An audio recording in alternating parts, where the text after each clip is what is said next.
Hutton Orbital. They don't make them like this anymore. Health and safety won't let us.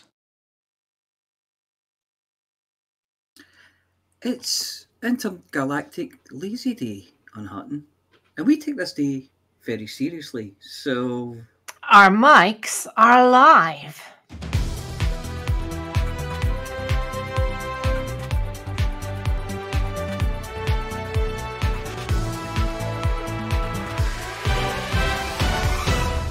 Good evening, I'm Rudolph Hucker, and I had to reach all the way across the desk to turn the music on.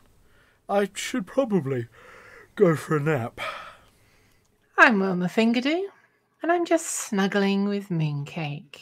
Soft kitty, warm kitty. I'm Mia Harkness, and I was hoping someone else would write the rest of that intro for me. I'm Wolfgang Kerr, and I'm in the kitchen, so that I don't have to go very far for a cup of tea. I'm Norma Snockers, and I can't be bothered with extreme cross-stitch tonight. I'm just going with moderately risky cross-stitch. I'm Sandy Crevice, and I have a helper monkey. But he's gone for a nap, so it looks like I'll have to pour my own gin. Well, you lot are going to have to get your collective act together and read these headlines. Oh.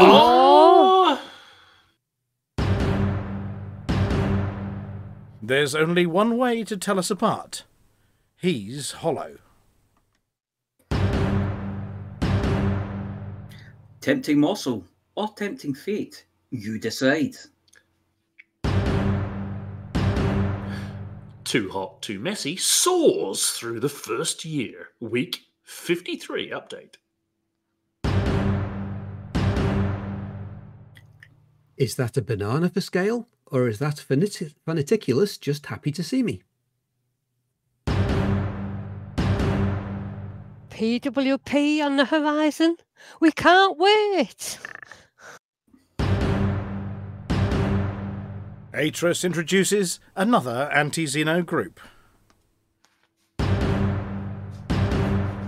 And we return to the four horse states of the BGS Ocalypse.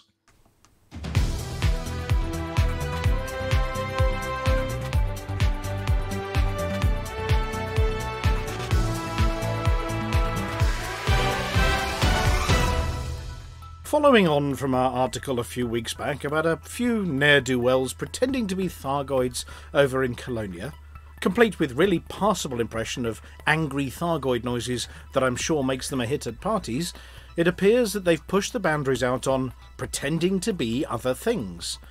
There are reports flooding into the Pilots Federation from people who haven't experienced it, but who have a friend whose aunt once met someone whose flatmate once saw someone pretending to be someone else. This started with, I saw this guy once on a planet, except he wasn't a guy, he was a spider plant. Progressed to, oh my god, did you hear? There was this space mushroom that turned out to be a hollow triangle on my radar, and it turned me into a newt. I got better. Then, of course, the more insidious, I was blown up by Commander Flossie outside Shinrata Desra. She was in an unshielded Thargoid scythe, and she used a shutdown field on me, which of course everyone knows isn't true, as if it was Flossie, she'd have done it in her ASP, via percussive ship-to-ship interface, along with a comedy clang noise, and an oops, sorry. However, a number of well-known internet streamers have stated that they appear to have developed an evil doppelganger, who is going around pretending to be them whilst doing all sorts of naughty things, like building up notoriety, spanking, that's space ganking, spanking people, and posting badly spelled messages in system chat. How are they achieving this? Well, a pot of paint and a stencil, and they've changed the names on the outside of the ship. The dopey System Authority vessels are not using Trident-tested transponder codes, but are instead taking high-res photo and stapling it to the outside of the naughty list over in their offices. The Pilots Federation have issued a statement that they're taking cases of impersonation very seriously, and have asked any pilots that see it happen to contact them at their earliest convenience. Hutton trackers, however, have been asked to stop sending in reports of some oaf pretending to be a politician running the Federation, and system security forces pretending to give 'em monkeys when you get attacked by Thargoids. The Galactic Society of Impressionists and Impersonators have, at this stage, gone into hiding, so that they don't get caught up in the crossfire. In the ongoing escalation between humanity and Tharg the Mighty's mighty minions, there has been speculation that humanity might not be on the side of right after all. With the logs from the Dedicate now revealed by Galnet News, or if you're doing it so they don't have to, by going and looking for yourself, and some empirical pilot testing, it turns out that galactic sightseers, eager to look at Tharg the Mighty's mighty minion, new minion, the Scythe, have discovered that taking some occupied escape pods with you is a surefire way to attract one of these rare creatures. Like a pot of jam to passing wasps, bio-waste to flies, or unmugged settlements to commander chicks, it appears that the potential of deep-frozen human popsicles aboard any ship is enough to get even the most mild-mannered and restrained of Scythe's mandibles quivering. The question of ethics arises, however, when a shortage of people to actually rescue due to Tharg having kept at bay for a long time now leads to humanity finding other ways to obtain occupied escape pods. Illegal, nefarious, morally dubious ways. Like blowing up ships, scooping up the escape pods and then wafting them up and down in areas of space known to contain Thargoids. Then waiting for the Scythe to use its little hatchbreaker limpets to plop them out of the bottom of your ship and gobble them up eagerly. Now, if this was truly in the name of science, the pilot would then shout, "Bad Thargoid, down boy," or girl, or thing, and spit it out, you know you're not supposed to eat that, before sticking their hand into the Thargoid's mouth and prizing its mandibles apart, rescuing whatever it had decided was its next chew toy. Then affirm, "What did you do? What did you do? Bad Thargoid, go to your bed." But no, they're letting Tharg's minions run off in a satisfied fashion, sucking on their human popsicles. It will all end in tears, you know. Or in a virus that wipes out humanity. They're experimenting on us, you know. Developing terrifying biological weapons and targeting human traits. First it will be the gingers, then anyone with blue eyes, then the vegans, then finally just anyone. Mark our words, you lot keep delivering them your fellow man or woman as a tasty snack, and don't come crying to Hutton when the latest wave of astronomical gourmands from the Call 70 sector have just eaten your Auntie Joan. After 53 weeks, that's like a year and a bit, Too Hot, Too Messy, the Hutton-led initiative to deliver a Hutton Mug and Centauri Megagin to all the stations in the galaxy, has recorded over 88,000 deliveries. Last week's numbers were better, with over 1,200 deliveries, but with a poor couple of weeks previously, the 4-weekly average is still hovering around 1,000 a week. No new commanders joined, leaving us at 294 spread across 96 squadrons. Hutton still has the largest contingent, with 93 commanders who have delivered over 47,000 mugs. The Buckyball Racing Club are in second with over 5,300. The Winged Hussars have been static for 7 weeks on 3,150 in third. The Paladins are in fourth, 1 mug shy of 2,000. The Order of the 12th have retaken fifth from the Anti-Xeno initiative, but they're not much in it. Membership of the 1,000 Club has increased to 11 squadrons as Jedi Inc. crossed the threshold during the week. Commander Chicks is still leading the top commanders table with over 13,500 deliveries. Jesus. Waller 81 is second with over 11,600, ahead of Nemb in third with over 6,700. Shay Blackwood is in fourth place with over 5,200, ahead of Infinite Dreamer in fifth with over 3,100. Torquay Mouse in sixth, ahead of LDSK in seventh. After a bit of dithering outside the 1,000 Club door, Val Silvana has romped up the table this week by 3 slots and is now in 11th with almost 1,400 deliveries. Banter joined the 1000 Club a couple of days ago and is its 16th member. And we know all of this because it's tracked live in the Too Hot, Too Messy event page in the Hutton Helper. There's also a chance to win a real-world, not a Redbubble ripoff, dishwasher unsafe, self-cleaning so that you don't have to, Hutton mug. Any commander that delivers 10 mugs and gin in the weekly Thursday to Thursday period will be entered into next week's draw to win a real Hutton mug. Unless, of course, you already have one. Over 50 lucky commanders have a little golden mugs next to their names in the top commanders table, and another batch has just been boxed up waiting for the Galnet hauler. Last week's mug winner was Enzo Wingnut Picado, I love that nickname, and keep listening for this week's winner to be announced in the banter bit after the news. If you've delivered 10 mugs and gin in every week since the start, a year ago, well, a year and a bit ago, you'd have racked up at least 530 deliveries, and only 27 or only 1 in 11 of signed up commanders have achieved this. If you haven't, why not? Why not give it a try and share the burden for the next 5 years?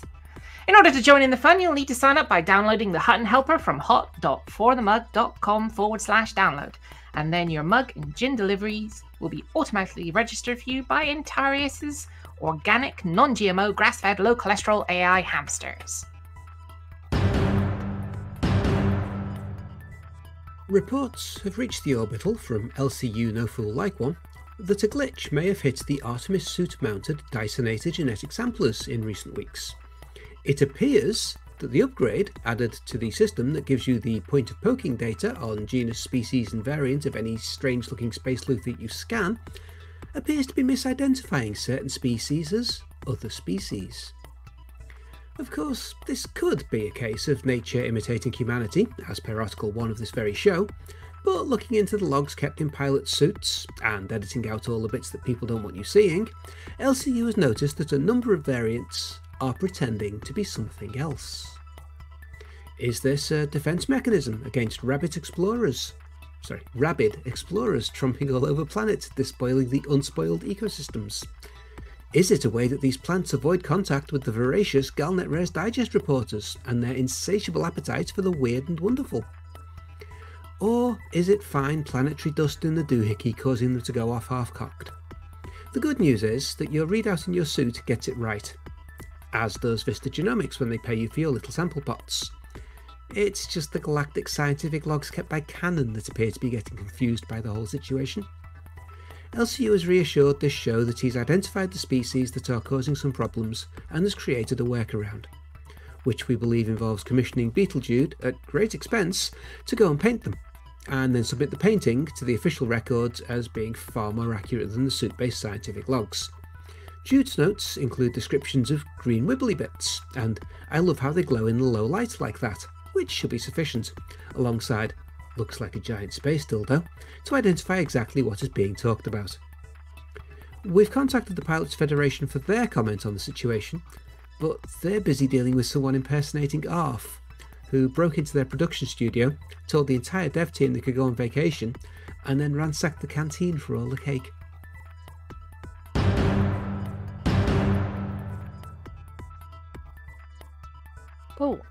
As the Hutton Community Things reporter, I've got an update for everyone on the forthcoming gathering on Sol, somewhere in South Britain, in 2 Saturdays' time.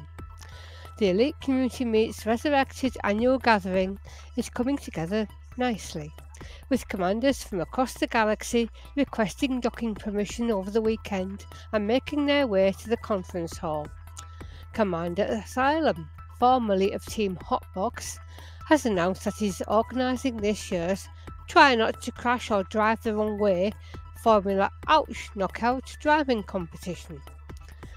Blastar, tip-top leaderboard topping CQC legend, will be demonstrating that full motion rigs are the only way to get to top the leaderboards of the close quarters combat pilot training arena.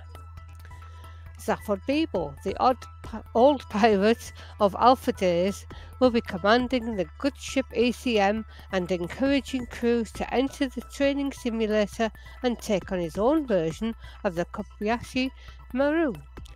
We expect there to be explosions, screams and sparks from all the consoles. The Banter bus, piloted by Commander Thin Rain, will be making a long-awaited return to the Bobo. Yay! There's an SRV building competition with the pilots present attempting to take a pile of parts scavenged from crash sites across the galaxy and put together not one but 2 functional scarabs over the day before palming them off as prizes to unsuspecting raffle winners. Beetlejuice has her paints, pastels and pencils at the ready and will be demonstrating the art of art in space and showing how the addition of a few little brain trees here or there can enhance even the most staid of landscapes. Commander Wotherspoon will be reporting live on the day on that week's goings on. The Barnard Star Dockers have been allowed out on the day release. They're wearing the ankle tags just in case they abscond with the cutlery. And this very Hutton News team will be broadcasting live from the roving studio. Oh, and the combination of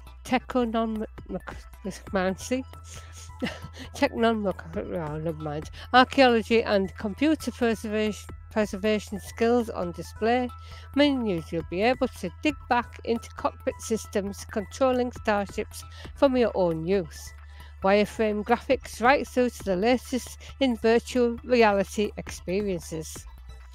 Our venue have now confirmed that we are sold out for any accommodation, though you're welcome to sleep in your cockpit or a nearby orbital station if you're not booked yet. Chef has been warned that we all have big appetites and the bar staff are placing a few items on special order.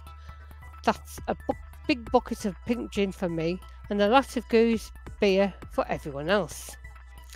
We look forward to seeing you all there and sharing a beverage and a bit of banter. Watch out for notification of live streams from the day broadcasting throughout the galaxy. Good evening, trackers. Atras 5060 reporting in with the latest updates on the Thargoid War. We've got the Thargoids pinned down, but the war is far from over. Once again, the AX, or possibly the AX community, has prevented any Thargoid invasions. That's lovely, isn't it? And we continue to wrestle back control of systems. That's how we pin them down, you know, we wrestle them. We've continued to wrestle back control of systems from the buggy invaders. Hackswing has played its role, flying from maelstrom to maelstrom, lifting the alert status of those systems alongside its allies in MODE, or possibly MODE. All these brave pilots deserve our thanks. So we ask that you raise a Hutton mug of Alpha Centauri Megagin to both our own pilots and the rest of the AX community for their continued efforts. Aren't they doing well? This week, I'm proud to introduce you to the final founding squadron of the MODE Alliance, possibly the Mode Alliance, Marauders Vanguard. Sounds very grand, that does. I had a chance to sit down with Commander Eralm, a senior member of the squadron and one of their coordinators for the Thargoid war effort. She had this to say on the history of Marauders Vanguard and how they got involved in the current war against the Thargoids. Marauders Vanguard started well before I joined, so I can't attest to the beginnings. We were eager to engage the Thargoids before the war was officially declared. Repeatedly we have been number 1, number 2 or number 3 in the galactic leaderboards for Axe combats when we turn in our combat bonds. We know the threat of the Thargoids didn't go away when the Guardians disappeared or after the Mycoid. The threat changed fronts. So, as an intrepid bunch of informal explorers, haulers and hunters, and with no official ranks other than 3, 4, hold on, let me look in the records. 3. We have everyone, Namtek and our squadron leader, Commander Emulated Penguin. We have specialised groups within the squadron for those with the clearance and the need to know. We have sponsored over 50 commanders getting their pilot's licences and on-foot certifications. As a squadron, we have the Vang Double Dip, where we help commanders get their first fleet carrier, and we financially help each other in times of need. If we can meet you in the bar and you're not an ass, you're more than welcome to join our ranks. We don't have entry requirements, but we do have morally flexible standards of behaviour. We don't care if you're an explorer who doesn't do combat, or a mercenary who can't afford a lava vent, or a historian living in the Codex. Individually and as a squadron, we have taught people how to solo Thargoids and other hostiles. Some of our best teachers have yielded commanders who can and have successfully soloed Hydras. Most of our Axe students easily solo Medusas with basic ammo, because we're bored. So when the Thargoids launched their fleets towards humanity, we were overjoyed. Finally, all our training can be actively used to defend humanity. We initially linked up with PDES, then UPEDA, because at the start of the war, if we could do a little of all the activities, we could kick the Thargoids a bit more. PDES does evacuations really well. UPEDA does hauling, both of commodities and the wounded. And we'd come in and kill the Thargoids. So we had the trifecta of efforts: evacuations, hauling and killers. Then the war changed, as all wars do. We saw the Orthrus, then the Glaive and Revenant, now we have Scythes too. At first we threw all those brave enough to encounter a Thargoid to the front lines. Now we have scientists who sample, fighters who kill, mercenaries who return to settlements, haulers who deliver commodities, and a few who do evacuations. Regardless of who is attacking humanity, we'll be there to silence them, fight them, and help each other, with a lot of ammo and lube. As always, truckers, that was a very enlightening interview with Marauders Vanguard, and stands to the skill their squadron brings to the war effort in the MODE, or Mode Alliance. Hackswing is proud to fly alongside them, and will continue to support them in this war. Very supporting, that's us. As for this week, truckers, we've got alerts all over. Hackswing will start off near the Cocky Joe Maelstrom, defending Kenner Harvest. It's only got an outpost, it's just a little place really, so time to get those pythons and crates out to help defend the system. I do love a good crate. FTM Hackscom is located in the Qual system, that's K-E-H-W-A-L, to provide support. Or you can search for FTM Hackscom. I think it's in one of the bookmarks. If it's not, I ought to go and speak to somebody about that really. Anyway, let's get out there and save some lives. See you on the front lines, truckers. For the mug! After a quiet period, we have seen a crop of adverse states come and go across Hutton space this week. 5 systems are on the naughty step, and we have 2 systems in need of assistance. More on those stories coming up. Last week's Doldrum Dodger Hill Pass size, this week's Wooden Spoon champion. The system has beaten its record run of poor form with a streak of worse form, leaving it on 29. The system has had a civil war in effect, which should resolve itself to someone's benefit in the next day or two. Wait until the weekend when it is quiet to get in there and do some good things. Hard to move Epsilon Indy followed last week's falling off a cliff by tumbling another 2 points to 31. A war and an election is tying up all but 13% of system influence, so it will be a couple of days before anything meaningful can be achieved. Next up is last week's bottom of the pile Ross 671, up 6 points from last week to finish on 36. 2 more wars are locking up a third of influence, but the system did shrug off an outbreak of space lurgy last week, even if it only managed to shrug it off as far as Van Marlen's Star. Run of poor form LP525-39 is maintaining its poor run by falling 2 more points to 36. A war has just started amongst the Ulcer-Rands, locking up 20% of influence. A minor tussle appears to be going on in George's pants between 2 spheres of influence. George's pants has dropped slightly into the area of concern to a satisfyingly middle-aged 38 regular. The infrastructure failure in WISE at 0855-0714 was cleared up during the week, as was the drought in Haghole. Yes, Haghole had a drought, and sadly, I missed the opportunity for a cheap gag. We're certainly not going to go into how Haghole is no longer dry, and still, there is a drought in Stein 2051, which somehow isn't anywhere near as funny. So, fill the Stein. See, not remotely as funny. Oh well. Our home system, Alpha Centauri, is suffering from an outbreak of blight, and residents are discontented. Truckers should ship quantities of agronomic treatment into the large pads at any of our 5 surface stations on 2045 PC2.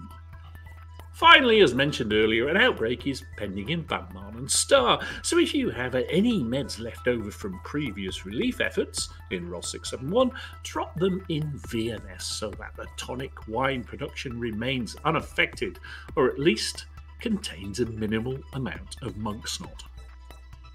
Last week's expansion took us into ROS 33, which is controlled by the Earth Defence Fleet, so be good neighbours and behave yourselves.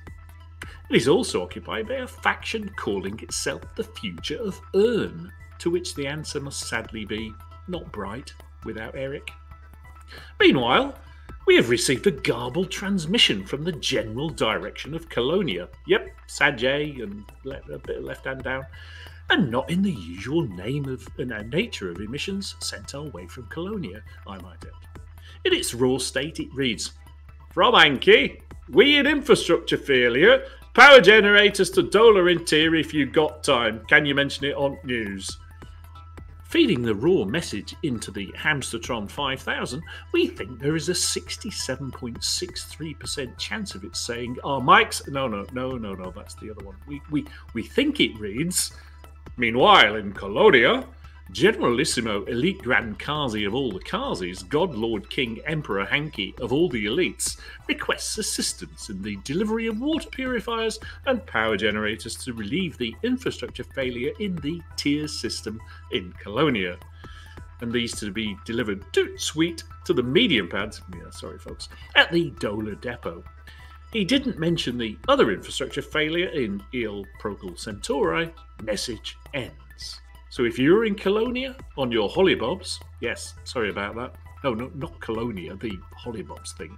Or if you have a fleet carrier stacked full of infrastructure fixing stuff, head over there with your medium ship. Back in the bubble, at the overachieving end of the Hutton systems table, we have 5 systems on or above 60%, 3 of which are on 66, a very fine number. Priorities this week are, if you want to truck something, relieve the blight in Alpha Centauri, relieve the drought on Stein 2051, and relieve the outbreak in Van Marnen Star when it breaks.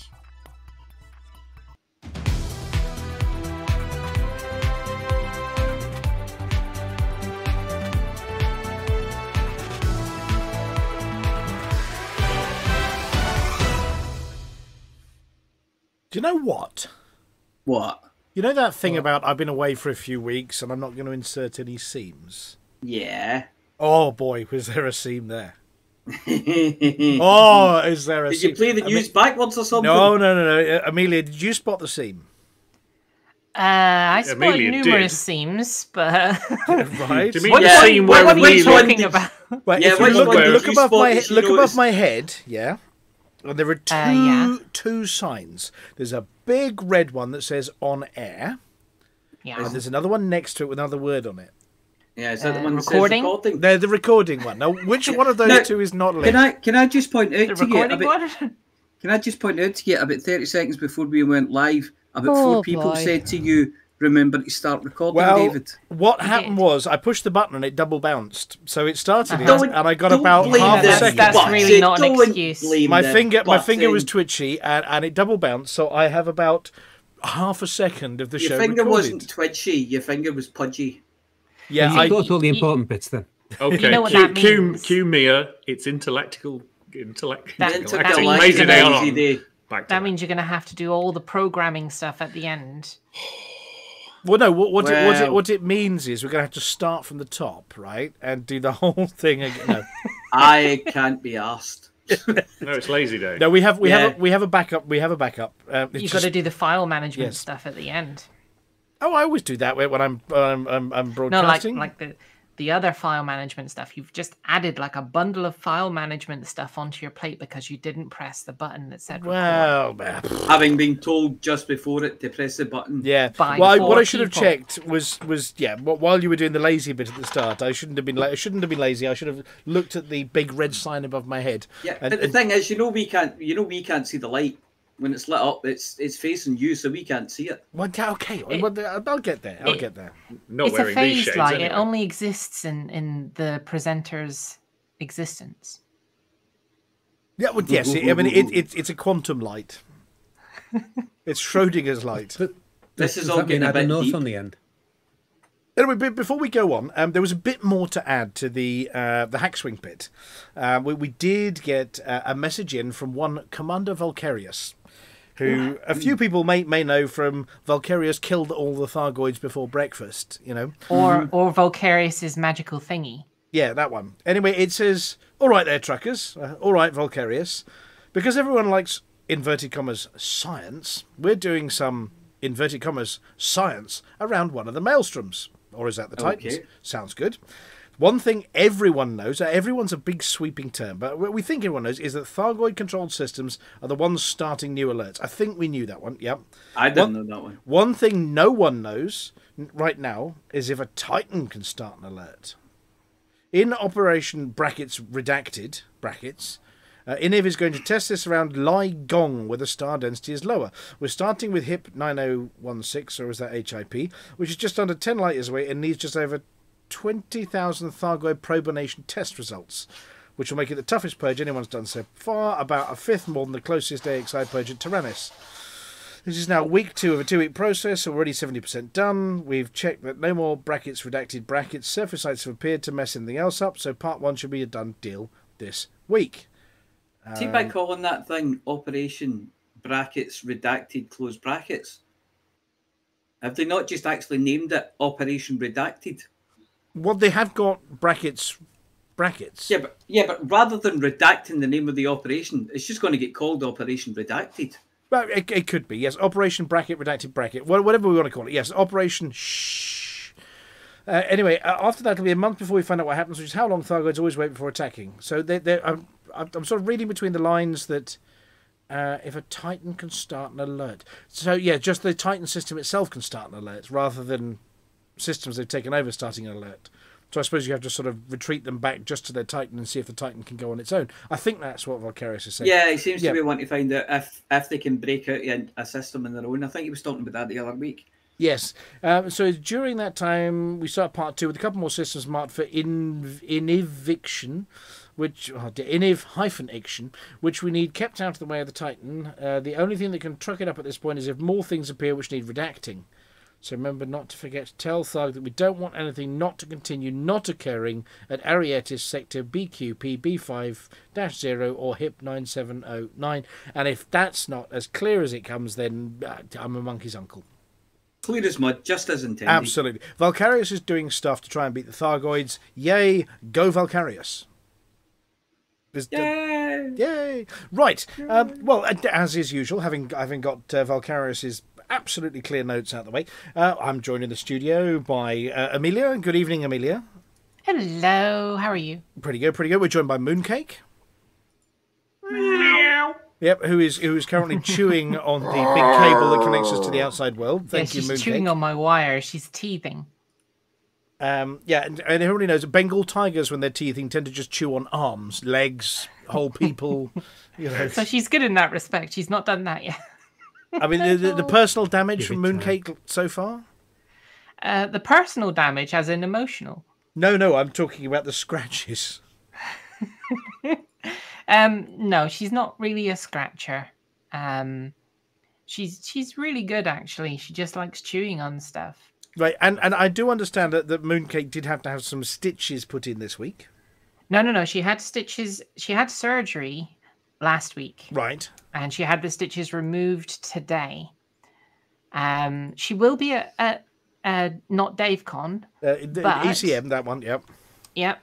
But she's not going to be on a harness. She's going to be in like a see-through backpack. So we're going to have a hollow cat looking through the window going, She'll be like General Zod. But believe me, it's more for your protection than her. Yes. I mean, I assume you've been doing the sort of the push-ups and the chin-ups, whatever, to get strong enough to carry a tiger on your back. She's a very small tiger at the moment. Okay, it doesn't last. But she's a leopard. She's spotty. Tigers are stripy. Okay, well, you get cream for that. She's a Bengal leopard then. So anyway, we also have the apology officer. Hello. The apology officer has been crafting a world of really small things. Yes, I have. Yes, I've made an authentic Glasgow scene with a drug deal going down and a rotten old toilet. That Land Rover isn't up on bricks, and it hasn't got any windows smashed. No, but it's burnt out. Oh, is it? You should totally make a Facebook page on that, you know. Yeah, I'm going to do something. Because if you did, I could push the button. Have you not seen Did you not see the burnt out car in the foreground? I did. Yes. Yes. That makes up for very, that. That very didn't have any windows or wheels. Authentically North Britain, yes, definitely. Yes. But what about the bucket full of mushy peas that somebody had spilt in the middle distance? Oh no, we don't do mushy peas up here. It's great radio, this. Right. Anyway, I would have a picture, but I didn't get a picture. So I'll tell you what, for the next show that's not the ECM show next week, we'll have to get a picture of the apology officer's little world. Yes, I'll put it on my Facebook so people a webcam before. Yes, that's actual size. I can drive included. that car. Not a dog is a bear for scale. Oh, that'd be awesome. You get Bear to look over the top of the scene like some kind of giant. Yeah. I need to take it to Kilmarnock to do that, but I've got actually scale Newfoundland dogs that would fit in there. No, I'm thinking about like the giant cats. I know you're thinking of a 1-in-1 scale Newfoundland dog looking. The ones that attack the buses. Meow. Yeah, I'd have to take it down to Kilmarnock and then let him mess it up. He'd probably just drool over it anyway. He's like that. What? Drool. He'd probably just drool over it. Drool. Slabber. Ah, right. Slabber. Okay. So anyway, we're also joined by Commander Chicks, you're in a different environment this evening. Well, same as last week. Well, no, since I last saw you. God. Yes. That could be all of us. Oh my! Somebody's car alarm going off.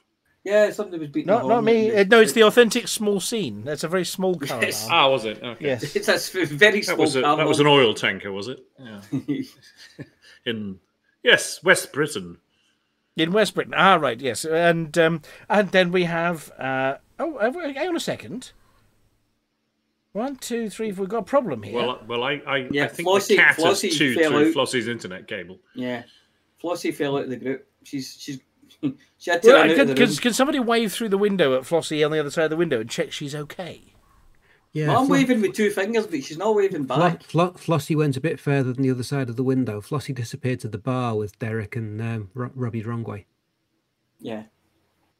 Did I miss that completely? Yeah. Well, there is a bing that tells you when something's happened. Yeah, it tells you user was disconnected from and the nice channel. lady says, somebody left your group.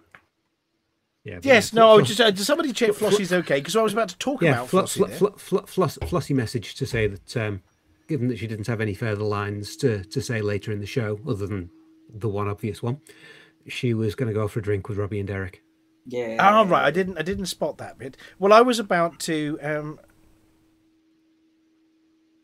you can talk about her now. I was about to talk about her. We can absolutely talk about her now. And she can't. Well, in which case, why might Flossie have just abandoned the show completely and left me completely in the lurch and confused because I didn't see that? Because she got a better offer. That's why. She got a better offer some number Because, of yeah, years ago. because to And the why day. might she have got a better offer this evening? Because it was some number of years ago to the day. Mm-hmm. It is actually she her first wedding played the lead. anniversary. Yeah. Yeah, she got married, went on her honeymoon, and they went to a ham radio festival on their honeymoon. Oh, cool. They had ice cream. Yeah. A Yeah, multi-coloured but they were ice in a cream. magazine. There was a picture of them at the ham radio festival as well. Yeah, well, it Turkish is Delight ice cream. 49 years. 49 years ago. The picture was in black and white. Crikey. Hang on, I'm going to have to get my shoes and That's socks off. deserving of Turkish Delight ice cream. I think so. Turkish Delight ice cream. And pretty what much was is, the other isn't one it? she had? It was some kind of black Black cherry cherry. one. Yeah. Yeah. No, No sprinkles. I mean, I was doing the sums. I mean, she must have been a child bride. We weren't going to mention that. You know, if there's her 49. Especially not on air. Yes. Yeah. It's all right, no one's listening. What? No, okay. Anyway, well, Flossie's not listening. No one says they're not listening. So Well, 19, what was going on here? All right, three-day week, 1974. was I a bit- remember 1974. Was it 74? Yeah, World Cup year. Yeah. I remember Oh, yeah, West we got Germany in. playing Holland, I think, in the cup final. Johan Cruyff and his backflip. I remember 74. Oh, I remember wait, Flossie wait. getting married, though. Yeah. Probably didn't I'm just make trying the to see news. if there was anything else interesting happening 49 years ago from today. I mean, Yeah. other than that, which is... Well, 1974. The year is marked by the 3-day week, Ted two general elections, a state of emergency in Northern Ireland. This is all because of Flossie. Extensive provisional Irish Republican Army bombing of the British mainland. Wow. I think that was a big deal when they moved their campaign to the mainland. Is there Several any large good company news in collapses 1974? and major local government reorganisation. Oh, yes. Local government act. She's actually been married longer than I've been alive. Well, here you go. Yeah. Sadly, I can't say the same. to put it into context, in 49 years, the average person will have spent, what is that? That's 3,841,698 hours sleeping, 510,000 hours eating and drinking. What do you got? 85,000 hours mowing the lawn and doing garden care. Let's have a look. What else does it say here? Unless you 1.2 live in a million flat. 1.2 million hours watching television. So. But only 1.3 million hours working. Yeah. And Oh, 7.5 million hours delivering mugs and gin. Patty That's Hearst. just you, chicks. and that Patty just Hearst last was week. kidnapped in 1974. That's just today. Yes. Well, there we go. Look, congratulations to Robbie Wrongway and to our very own Flossie on 49 years of wedded bliss. That is whopping. It is Happy Days came out as Got well. married in Wapping. A whopping No, but they amount went of to the time. No, Norfolk no. Broads He and they had get a Whopper. named. Yeah, they Yeah. went to Burger King for their anniversary. Well, to be No, fair, it wasn't Burger King. I think somebody's comment in the chat channel. They probably were on one of those wedding barges, and it's taken this long to get back to Hutton Orbital. So it's yes. Anyway, so there was was there a The frontier? World Trade Center opened for business in New York City in 1974. Oopsie. Have you got any good news? What are you looking at? The Doom. Dooms. Doompedia. I thought that was the Frontier Forums. God, yes. Anyway, we're also obviously Saltopedia. having skipped over Siberian Flossie salt then mines. and talked about Flossie. We have Litho Breaker. Oh, the other thing I'm going to say about Flossie is, I did phone the hotel earlier. Now, don't tell Flossie. I did phone the hotel earlier just to double check all the room reservations. Obviously, there's all the ones people have booked for themselves because they've sold out, and I was looking for one extra one for somebody, and I said, I just wanted to check, that room that you've got put aside for Litho. And they went, oh, yeah. We've got Litho's room. And you got my room. Yeah. We got your room. And we've got the other 70, goodness knows how many rooms all booked out. And that one for Flossie. And Sam went, Flossie? I said, you know that email I had back from Big Dom in reservations to say, oh, yeah, we've got a room put aside for Flossie. She said, I don't have a Flossie here. Oh, sorry, she's not called Flossie. She's Helen. And Sam goes through and says, I don't seem to have it here. Well, have you got two under my name? No, I haven't got two under your name either. So you've got Litho. But what about the one you said you had for Flossie? Because I haven't had the confirmation. And she went, I'll put that one through right now. I said, of all the people, don't you dare.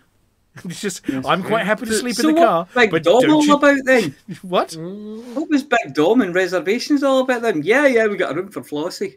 Yeah, and he even confirmed it, and he had the 5 Frontier and all sorted, and Litho's one, and and in big letters at the top, and please make a really nice room for Flossie. He said, yeah, that's all sorted. This was back in April, and they've just gone, I had an oops conversation. It's okay. We get it. Early check-in, everybody. Yeah, we're early. Anyway, I need to actually check. I've got a room then. I did book a room. You did. Like musical rooms.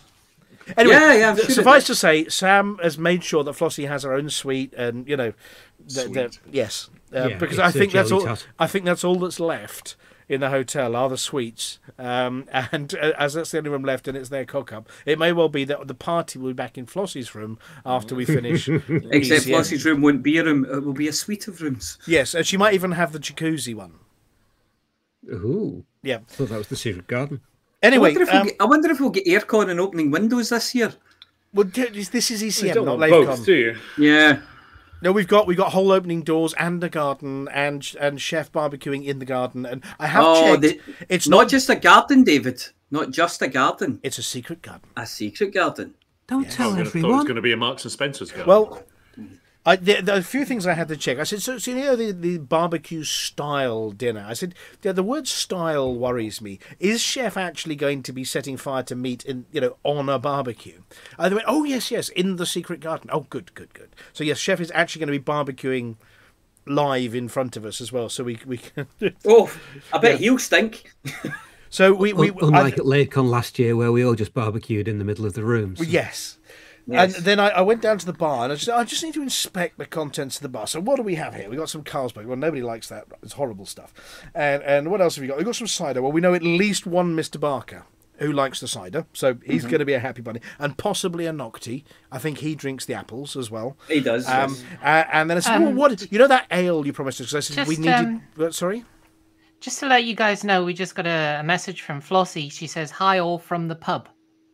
Hi all from the... That was quick. She must have been broadcasting from running down... I wonder if they took the MG.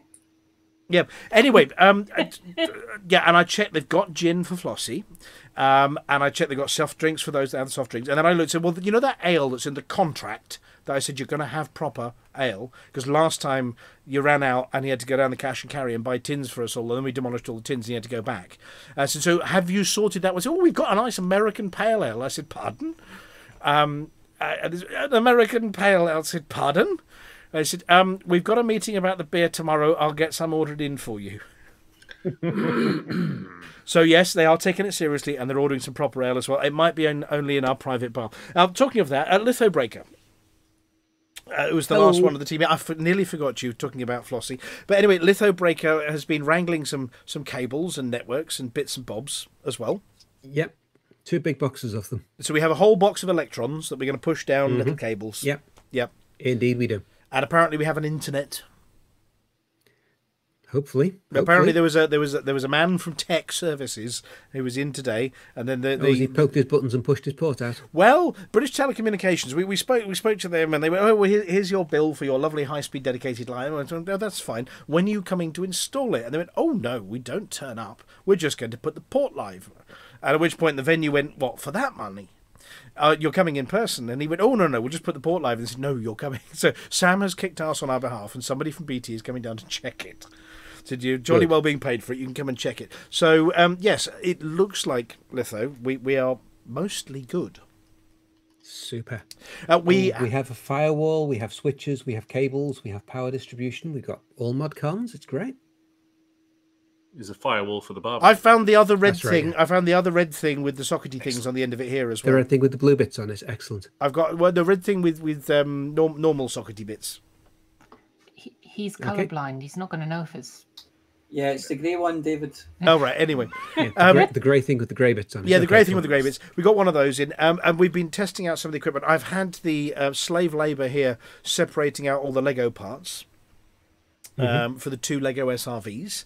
At which point they went, oh, here's a list of all the ones we're short. And so I pulled a list of 40 things out, and I went, you are kidding me. And I said, do you want to go and check the boxes again? Oh, no, we found half of them. Oh, well, you need to order these ones because you're missing them. So there's me, hunt them down, order them, check we can get them in time. And they said, oh, we found them now. So we have spare parts. So we not only got SRVs, 2 of them, but we have spare SRV repair bits as well. So that's the whole synthesis, yeah? Yes. So we have 2 SRVs to build while we're there. Was there a Frontier live stream this week? No. Don't be daft. No? Oh. No. When was the last Frontier live stream? Ages ago. A couple of weeks ago? They are going to do another. No, they are, yes. I think it's... I wouldn't count on it. It was scheduled Few weeks for 2 weeks after 16. I think it's just after ECM. Yeah, the week after, I think. Yeah, week after ECM, where they can obviously talk about, well, if their hangovers have gone by lovely time then, they had. all the good stuff. Probably not. Right, so Commander Chicks.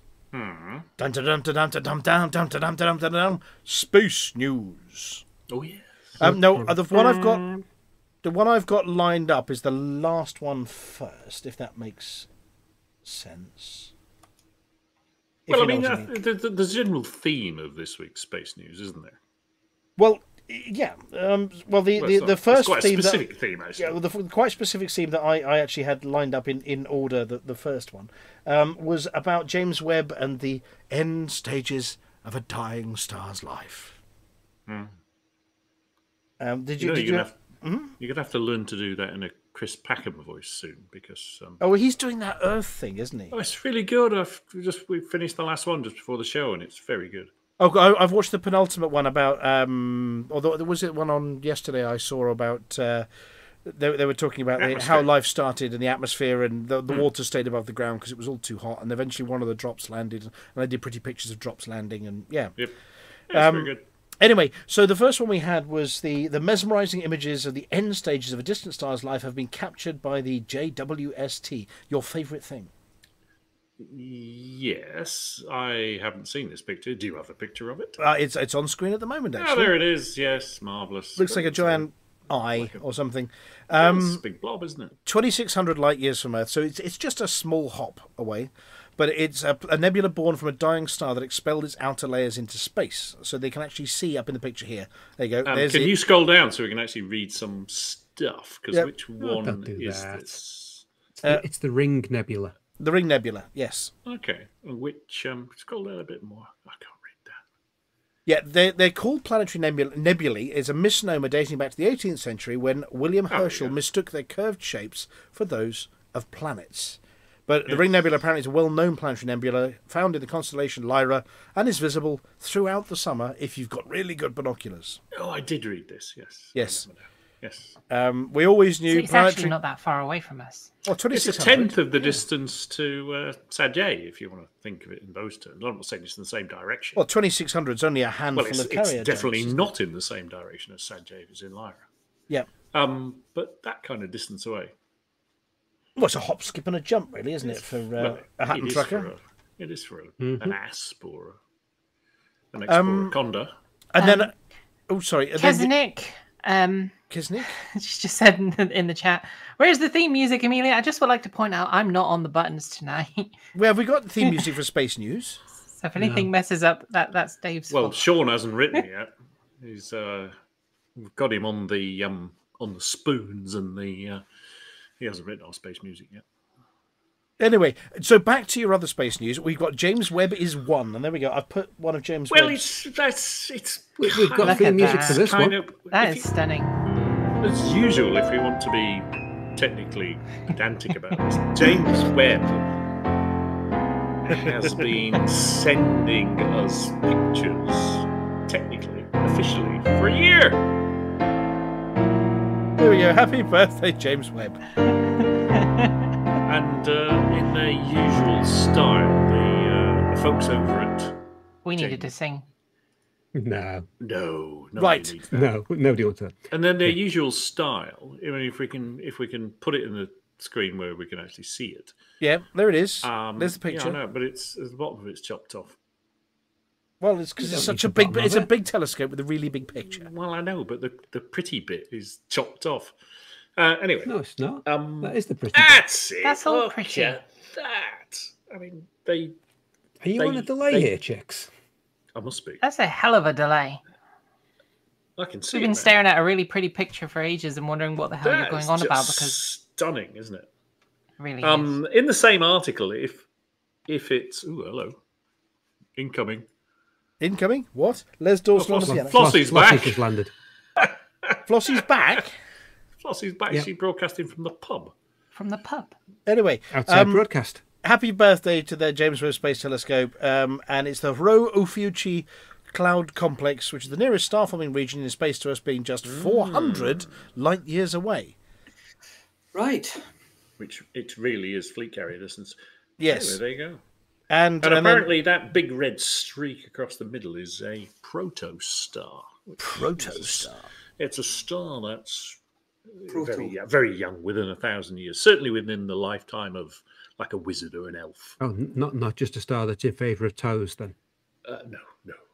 Well, talking of elfy things and whatever else, Arendelle is the one that you're talking about next one. I was going to say, if you want to, in the same article, there's a picture that was taken by the Spitzer Space Telescope. Now, Spitzer Space Telescope, I think, is like an 86 centimetre mirror, and James Webb is, of course, 6.5 meters. So if there's a picture down below, that's what we used to see. All right. Well, let me go back to it. Hang on, down. There's this James Webb. Diddly. Oh, there it is with an arrow on it. Is it that one? Yeah, it's like yes. This is the bit you were looking at. So yeah, there you go. Just shows you the obviously I'm behind, so I can't see what you're looking at. Yeah, I was looking at because you were talking about elfy things. I was looking at Arendelle. Yes. And then the other one is a story about Webb has imaged the most distant star we've ever seen. And that's the Arendelle one, which sounds elfy. Yeah. And let me put that one back on screen. Here we go. It's a huge, I think it's type B. It's a huge type B star. That's probably within... Twice as hot as our sun. Is what? Isn't that all galaxies? All the other stuff is galaxies. Yeah, that's all galaxies. This star is probably just a few 100 million years after the Big Bang. Wasn't that the first image it took? No, they took a lot of correlation images. I'm trying to remember what they did. Choose a star. The first image was a galaxy that was only a couple of 100 million years after the Big Bang. This appears to be a single star. It was just a couple of 100 million years after the Big Bang. Look at that light refraction. I know. Anyway, it's really big and it's really bright. Well, no, it's bigger than our sun, but it's been magnified by a factor of at least 4,000, and thus is extremely small. The most distant star ever detected, observed 1 billion years after the Big Bang. The previous record holder was 4 billion years after the Big Bang. But they use gravitational lensing to look at some of these. Anyway, apparently they often have companions. Astronomers did not expect Webb to reveal any companions of Arendelle, since they would be so close together and indistinguishable, but based solely on the colours of it, they think they see hints of a cooler, redder companion star, so it could be a binary.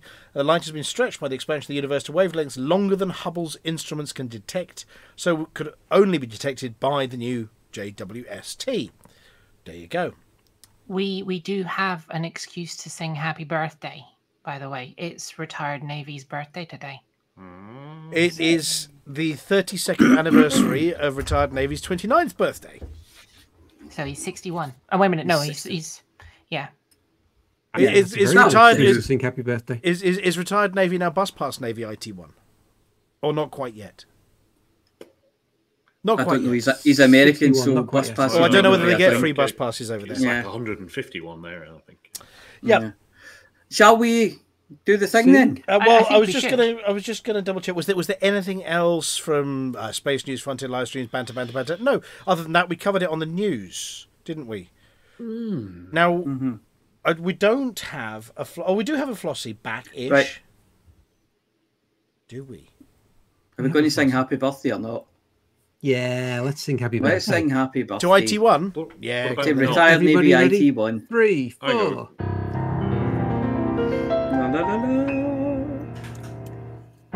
Happy birthday to you. Happy birthday Happy birthday to you. Birthday, Happy retired birthday, Navy retired 81. Navy 81. Happy birthday birthday to you. And you Many smell more. like one, two. And Okay, many more. Retired Navy IT1 is sending us a bill for replacement headsets. But yes, He can pick we were it up so easier. good. well, I was just oh no, Chicks has gone off. His singing has actually broken Chicks' mic. Right, Well, it's not all bad then. Oh, cool. We'll have to sing more often. You speak for yourself. yes, right. Well, normally we'd be, I think, asking Flossie to say this. I can see there's a Flossie in the studio, but I'm not sure we can hear a Flossie in the studio. But I think Flossie can hear the stream because she's posting in the stream. So we're gonna have to have a stunt Flossie, I think, for this next bit. Multi-dimensional currently. She's both here and at the pub. Right. Right. So, drum roll, please, because this week's mug winner is.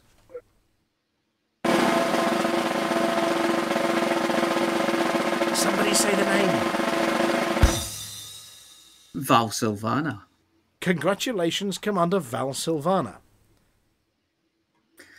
That's pretty There we good go. because I must admit, Val Silvana has had a great week Yeah. after What we would dithering say- just for weeks and weeks just outside the 1,000. Yeah. Absolutely Important information to come through it. Smashed in hundreds of mugs this week. Val Silvana, if you want to claim your mug, you have to email. No, you can't send your name and address on a postcard. You have to email in to itookpart@huttonorbital.com and send us a picture confirming your identity. So something like a screenshot from your cockpit where we can see your commander name. Send your address and a phone number for shipping updates. I'll pick it up from there during the week and pass it on to Cow. And when Cow gets round to sending out your mug, he will send you a notification and you'll be able to track it as it wends its way through the galaxy to you. Can we just remind Commander Deadmeat that showing us photographs of your name sewn into the back of your skivvies does not count? We do Does not want to not. see that from No, you again, Deadmeat. no, We please didn't don't even do need that to know again. who you were. Please stop sending the pictures. And we know they weren't your Yeah, and skivvies, Commander so- Matalan. No, that's not funny either. Do we Right. have a word of the week? Oh, Jings, Cribbins, help my Bob. Do we have a word of the week? We Unfortunately, do. yes. Word of the week is Maffic. Oh, what does that mean? To celebrate in an extravagant, rowdy manner. Can you use it in a sentence, please? You just watch me. The Hutton locals had a good old Maffic when the life support came back on. When we all go to DaveCon, we're going to have a good old Maffic. Maffic, yes. I think we'll be Mafficking for... Sorry, not DaveCon. No, No, it's DaveCon, It's ECM. Very easy. Oh, I've put some lovely pictures on screen. NDC. I've got a picture on the surface here of Mitterrand Hollow, thanks to Azraphale, looping round and round and round and round and round. Okay. Yeah, there we go. Right. It looks magic. What do you call a magic anteater? It's Jeff. not Jeff. Bob. Oh, I don't know. Oh, It's pretty magic if you ask me. A wizard vark. Uh, A vark! A vark! You'll like it. A vark! Not a lot, just a little bit. Yes. Right. Well, on that note, it's time for us to not introduce. Oh, there's noise from Flossie. No, maybe. I heard Yep, noise from can the you hear pub. me? Oh, we can hear you, Flossie. You're back. And at the pub. I've just found the press to talk on my phone. Oh, you found push to talk. Well, we were literally about to hit the magic button that played your tune. Right.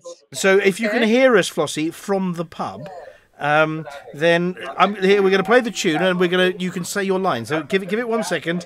Here we go. Okay. Here comes the tune.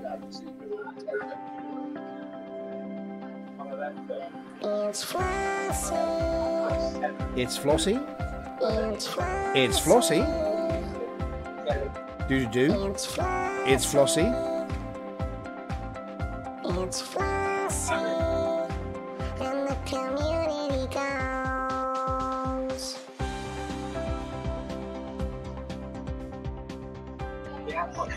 Take it Hello? away, Flossie. Hello, Flossie here with this week's CG News. I hope you can hear me. There were no CGs this week, and there weren't any last week. And in fact, the CGs are having a bit of a break at the moment. They will return, but at the moment we don't know exactly when. So watch this space. And that's all for this week's Stadium News. Thank you very much, Flossie. We'll head back from the pub. Flossie told you what to do. So we don't have a Beetlejuice and Witherspoon this week. Someone stole the towels from the laundry room, so Beetlejuice's gone to track them down. And I got a text from Witherspoon, and it just said he had to leave due to a bagel emergency. A what? A bagel emergency. Oh my God. I know, right? Has he gone to Bagel Point? Oh. That's... Do you want another really advert to take the taste of that away? But you said you can pull up the Galnet via the magical browser so thingy. We're going to have to pretend to be Beetlespoon and Thingy Jude. Right. Because I've put it up on screen. Here we go. So, okay. Here it says Galnet, Galactic News, Market Information and Shipboard Communication Systems, your galaxy in focus. We go to the source so they don't have to. So what have we got in here? The first one says, Aegis investigates missing populations. Let's have a look. It says, survivors from recent Thargoid conflicts. People. What? People? Well, that's because we keep feeding them to Thargoids. They're missing because people keep going and getting them and feeding them to Thargoids. Anyway, the registered populations of Thargoid-occupied systems, and then compare it with all confirmed deaths, refugees and stranded survivors, and they worked out the pilots were feeding them to Thargoids. You're all naughty. We covered that in the news, I think. Then Thargoid Scythes was the second one. Undertake human harvest. Does anybody want to take this one and explain? I think we covered it, didn't we, in the news? Isn't that pretty much the other side of the same story? People keep feeding all of our occupied escape pods, and apparently they take slaves as well. Slaves, human popsicles, Really interestingly, they take passengers. So if you've got passengers that are really annoying you and demanding ridiculous things on their sightseeing tour, just pop in to see some Thargoid sites and eject them. I think the most objectionable thing about this news article is that Tanner is likening occupied escape pods to meta-alloys. I mean, as far as we're aware, meta-alloys aren't sentient creatures, or have we made a major boo-boo? No, but some of the tourists I've carried before now probably aren't either. So we do make a lot of boo-boos. We do? This is true. Stop saying boo-boos, you'll set dead meat off. And then there was one. Hang on, so from the third, we covered the one about the fate of the Dedecan. So really, that's the only two news articles that Witherspoon would have been talking about. The two sides of the same coin. Lots of people are missing, and mysteriously, scythes keep taking people. Doesn't take green is people. A degree a degree from the University of Canon Interstellar to understand what's going on there. What it does seem to indicate is there may be a lot more scythes than we know about, because the few that we bump into take a few here, a few tens there, but we're talking about a lot of missing people. Anyway, there we go. That was the Galnot news that the Galnet news team didn't broadcast this week because they had a bagel-related emergency. The Galnet news. We read the news because they didn't. Yeah, we did an awful job of that one, didn't we? They're better at it than us. We just inject more seams. Or either that, or we'd already covered it. And do you want to introduce the next bit? I was just going to say, we still have the Hutton Helper results. Woo! Ooh! Well, in which case, I better push this button.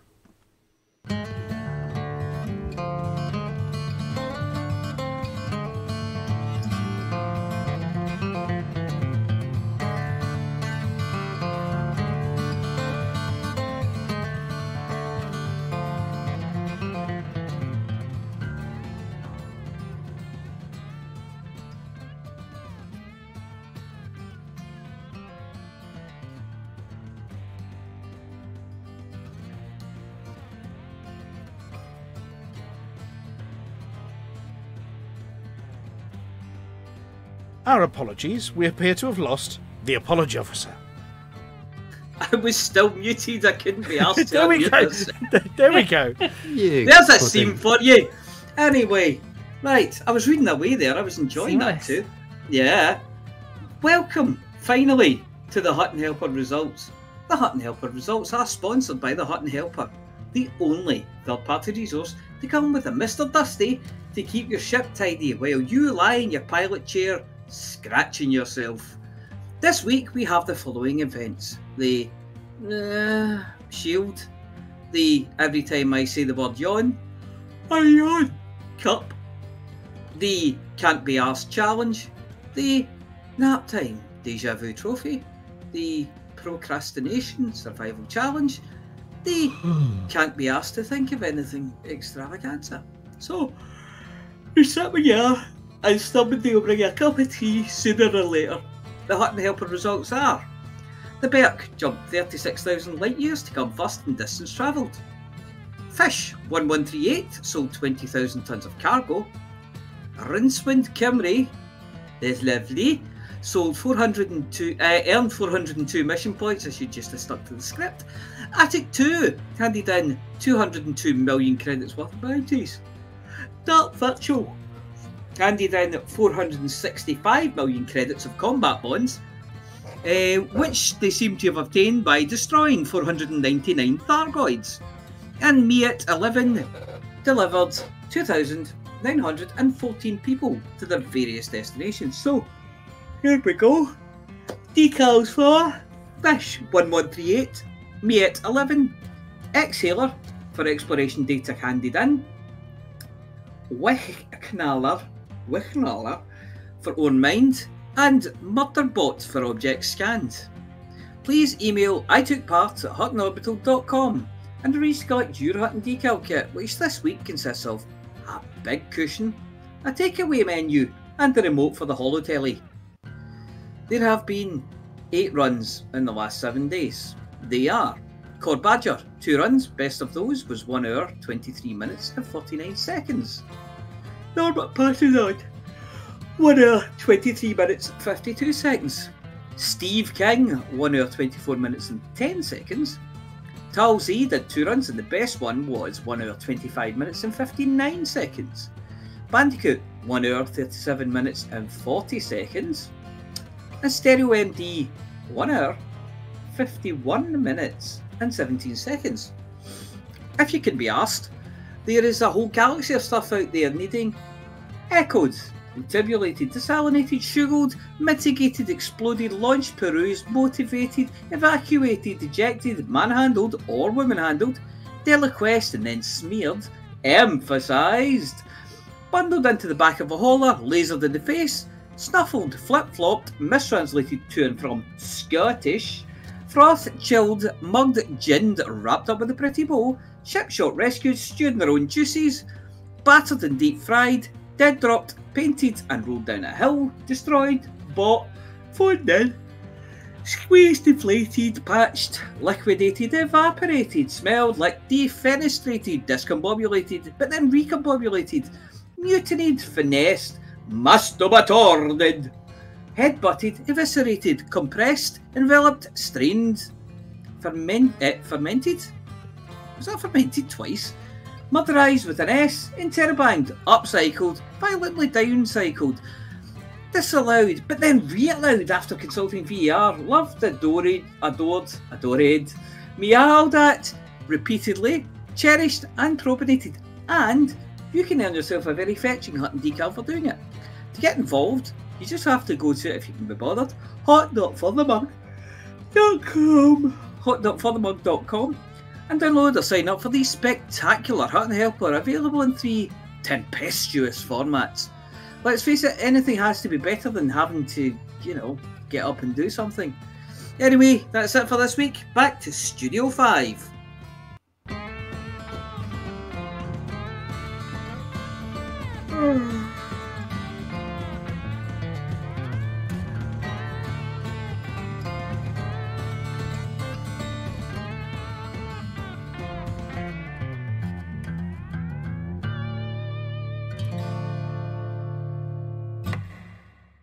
Thank you, Mia, for that exciting, detailed, accurate... Oh, sorry, wrong script.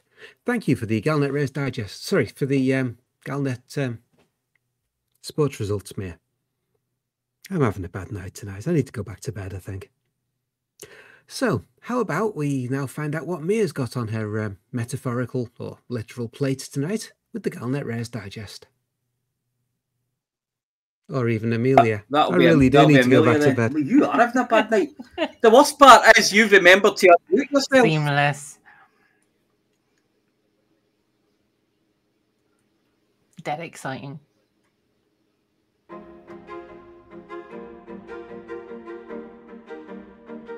You are about to listen to Amelia Hawke. She tries all the galaxy's most dangerous rare items, so you don't have to.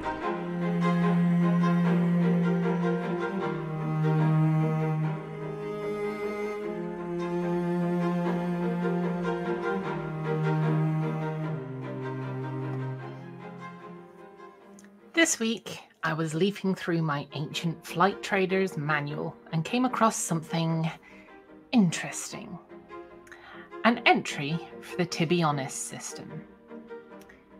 It quite simply said Tibionis is most noted for the Tibionisian deadly goat and its vast rainforests. Given that there's goat, most likely goat's cheese, or goat stew, and with a vast rainforest, there's most probably a plethora of strange and mysterious undiscovered flora and fauna. It has to be a perfect destination for a roving Galnet Rares reporter.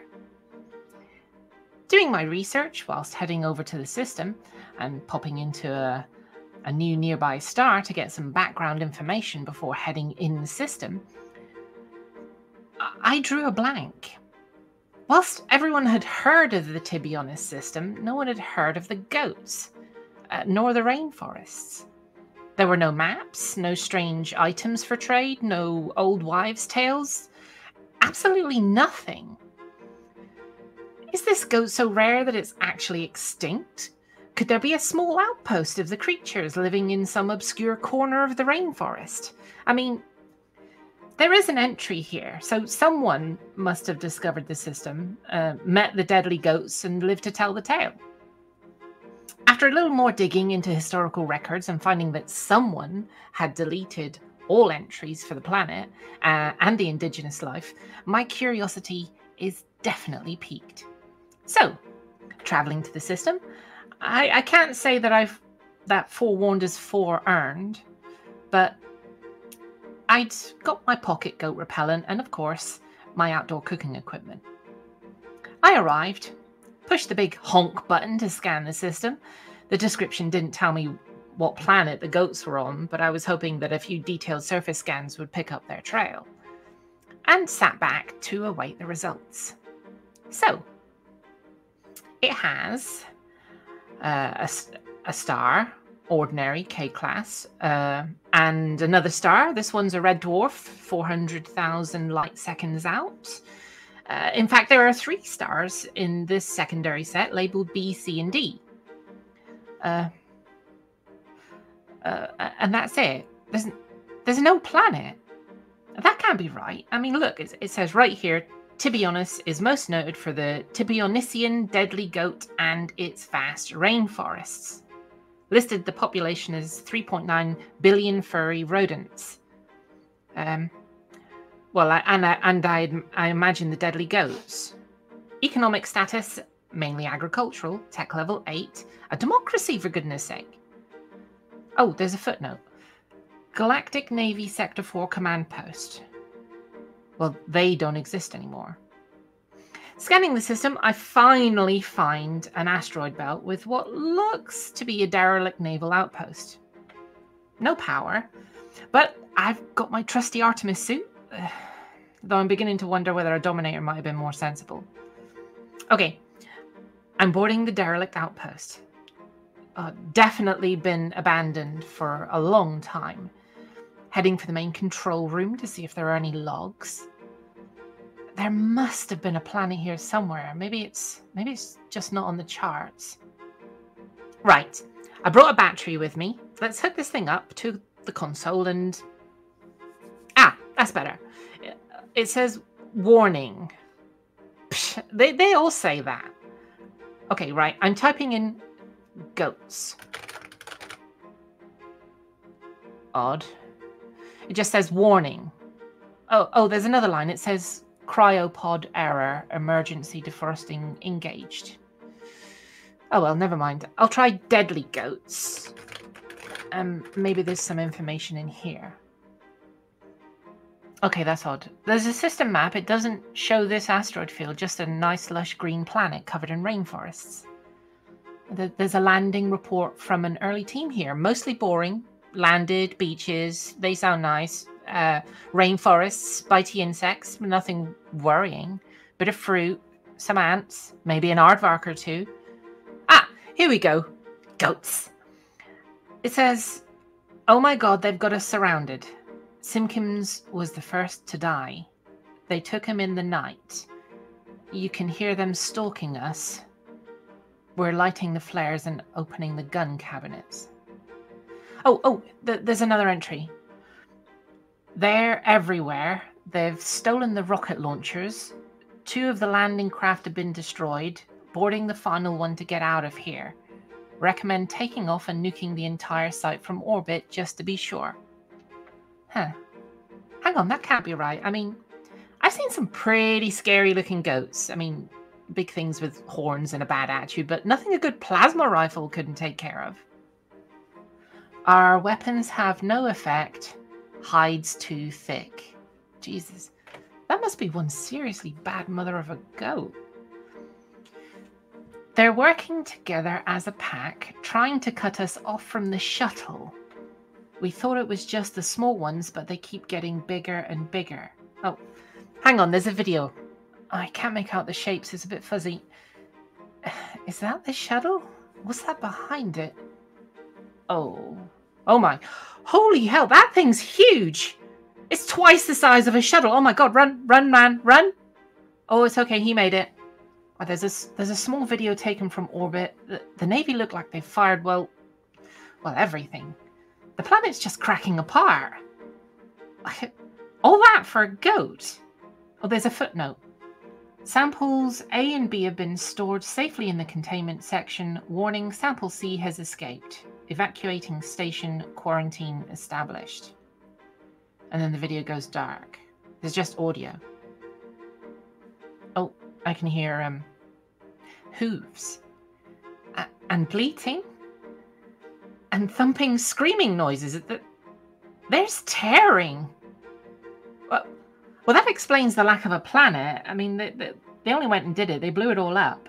Well, this was a complete bust. No rare, no danger. Nothing to eat, no side effects. I'm sorry, listener. We'll just have to leave this one here. I mean, don't bother going to the Tibionisian system. There's nothing to see here. What's that noise? Sort of a trip, trap noise? Can you hear something snorting? Okay.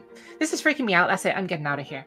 This is Amelia Hawke, beating a hasty retreat from the derelict naval base over in Tibionisian. I'm being stalked by a giant killer goat and experiencing the terror so you don't have to. Okay, it's okay. I'm back at the ship. I've sealed the door. Look, I'm not a troll, you oversized demon. Red-eyed feral monstrosity. I'm a reporter. Okay, someone send help. It looks like it's going to try bashing its way through the airlock.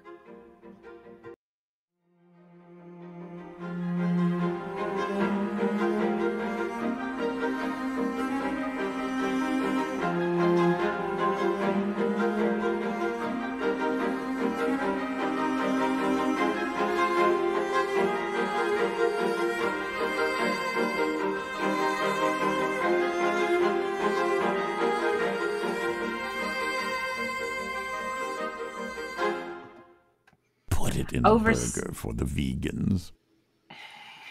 God, oh my goodness! I mean, you're hunting. You're not just hunting rares now. You're hunting down things that are so rare somebody blew the planet up to exterminate it. Oversized, demon-headed, red-eyed feral monstrosity. In Soviet Tibionisian. Well, if anybody was wondering, and Commander Valkyrius did spot this one, the Tibionisian system does exist.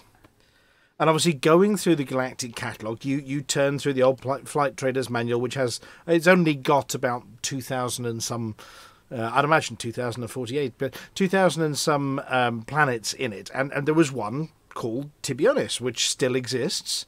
And obviously it's only fair enough that you go and check it out, because in the description it does say deadly goats. Which is right up your street, isn't it? But no, you go to the Tibionis system, you go to EDSM and look it up. You pop open EDSM and it says there are 4 stars, and that's it. So yes, it begs the question, what happened? We now know what happened. They took off, nuked the site from orbit to get rid of the goats. Oversized demon-headed red-eyed feral monstrosity, 4 stars. 4 stars, yes. Loss of life potential, pretty high. Terror-inducing samples on a naval base somewhere in orbit. Yeah, that's pretty good. And that picture that Litho managed to find of the dangerous-looking goat actually is going to give me nightmares, Litho. I was expecting you to get red eyes. Something out of Diablo 7 or whatever it is, some horn stalking one. I got something much scarier. That picture of that goat is way more scary. I'd run from that one. I mean, I love that image of the planet, though. That's a stunning image. The artist is very talented. Yeah. So, recommendation, no one go to Tibionis.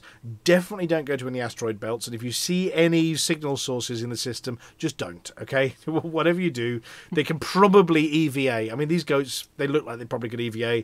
You'll hear a thumping on the outside of the ship and a tearing noise, and that's it. You think the Thargoids are scary? No. Beam lasers don't work on these things. And face is going to give me nightmares. I'm going to stop looking at the 30-second delayed live stream now. It's going to scare me.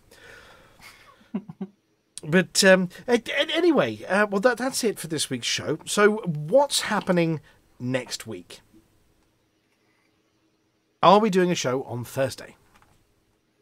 Probably not, because we're doing a show at Dave Con. I really hope not.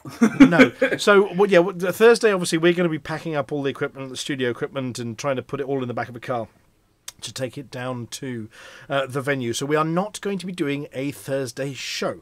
However, we are going to be doing a live show from ECM. Now, in terms of broadcasting and multicasting, whatever else, traditionally we put it out on an ECM channel, because it isn't a Hutton event, it's an ECM event, but I'm going to speak to the powers that be to see whether we can multicast it.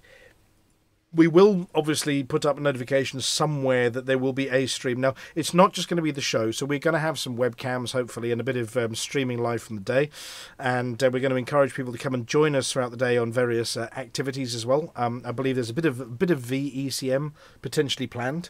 Certainly some of the pilots who are going to be playing in Elite on the day may well be encouraging people to come and join them and meet up in-game while we're actually at ECM. Come and join us in-game as well.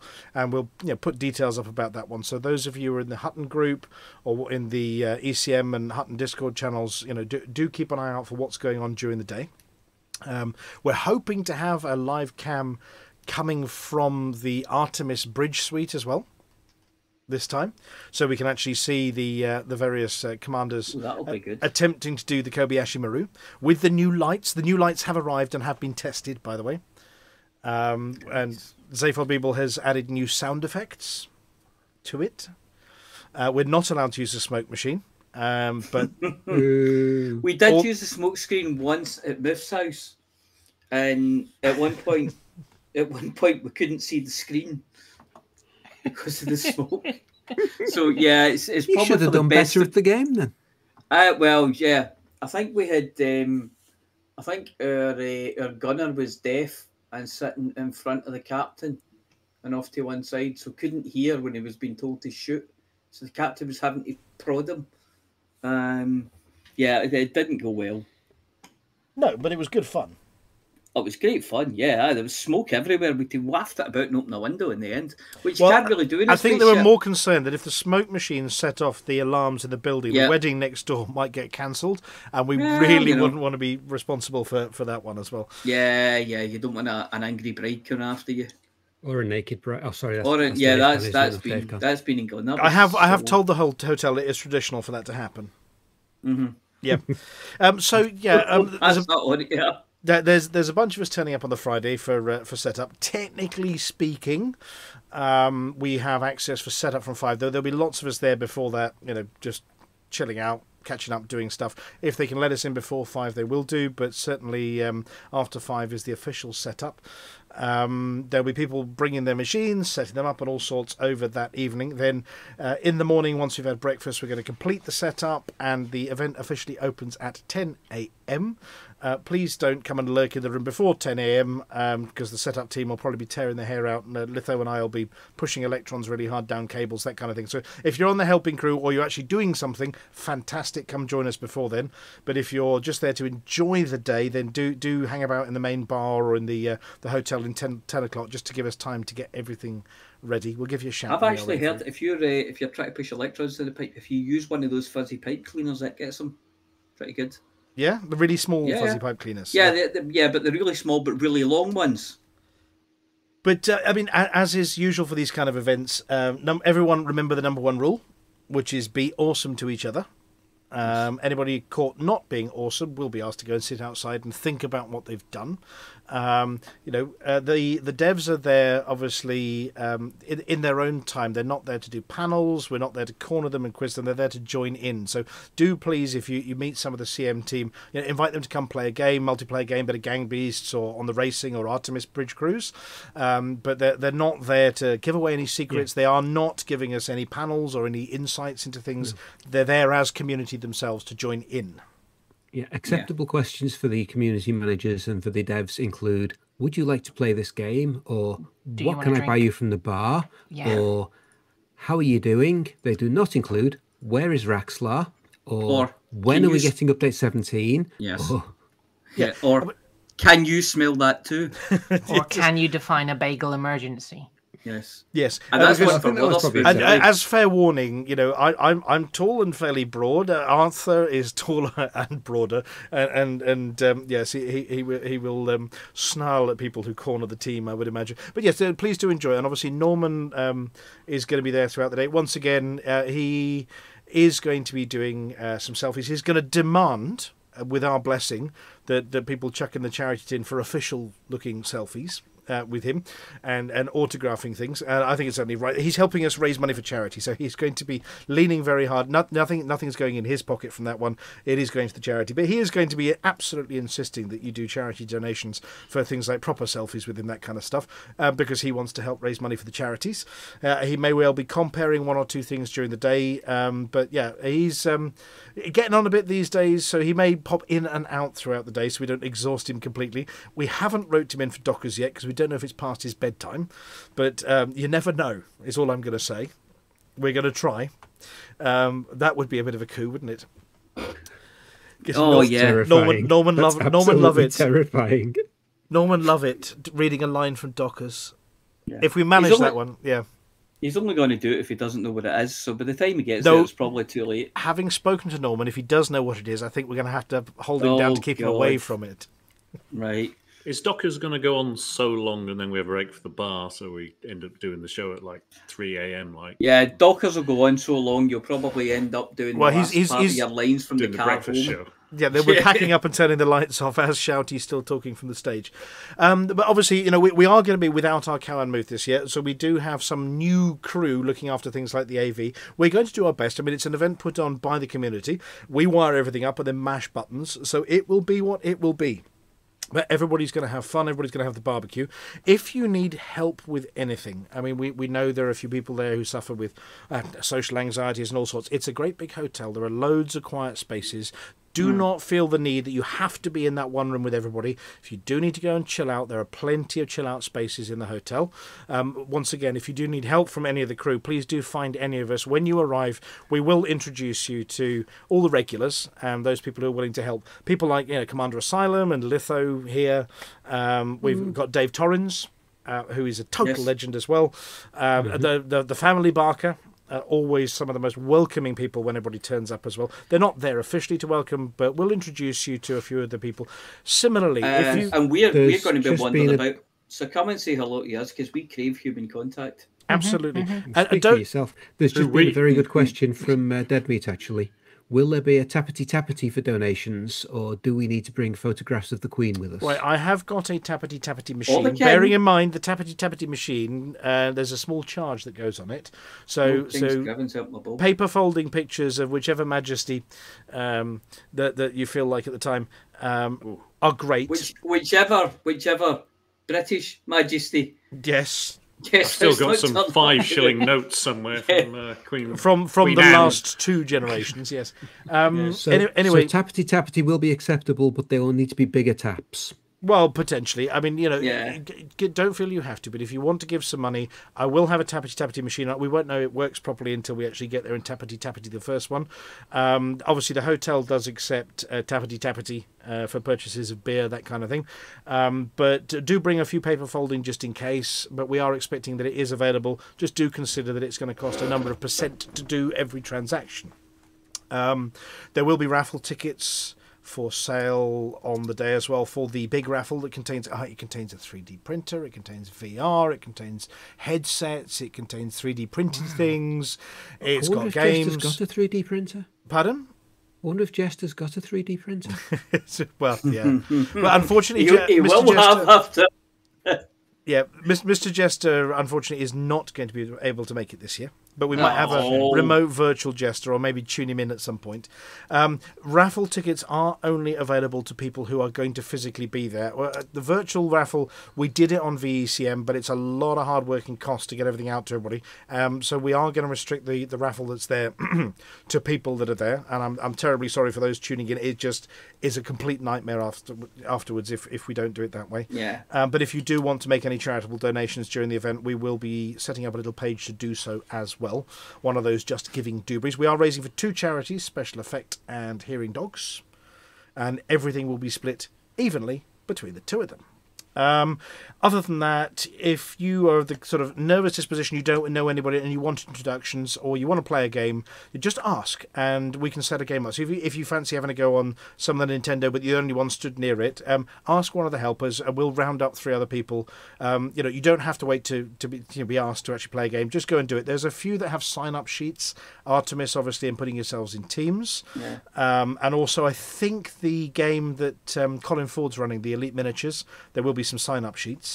But and if you're playing Artemis, you won't be doing that on your own. You'll have to get teamed up for that one. So, there's probably sign-up sheets. There'll be people looking for team members as well. So, if somebody's looking for a team member, put yourself forward. Nobody expects you to be good at Artemis because everybody's terrible at it. That's kind of how Artemis works. And do remember, don't worry about not being good enough. The event is not put on for those of us here, the organising team, for us to entertain you. We've put a load of things around the room, like computer games and whatever, but really, the event is what you bring to it.